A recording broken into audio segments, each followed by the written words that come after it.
RV.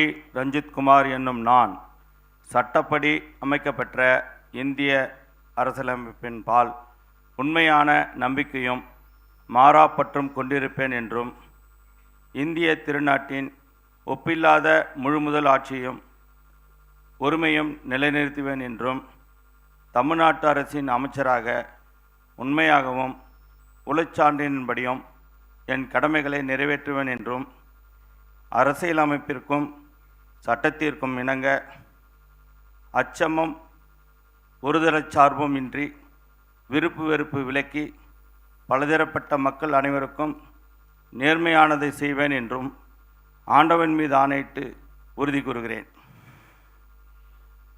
நான் RV. Ranjithkumar என்னும் நான் தமிழ்நாட்டு அரசின் அமைச்சர் என்ற முறையில் எனது கவனத்துக்குள்ளாவதும் தெரிய வருவதுமான எந்த பொருளையும் அமைச்சரின் கடமைகளை உரியவாறு நிறைவேற்ற தேவையான அளவுக்கின்றி ஒருவரிடமோ பலரிடமோ நேர்முகமாகவோ மறைமுகமாகவோ அறிவிக்கவோ வெளிப்படுத்தவோ மாட்டேன் என்று ஆண்டவன் மீது ஆணையிட்டு உறுதி கூறுகிறேன்.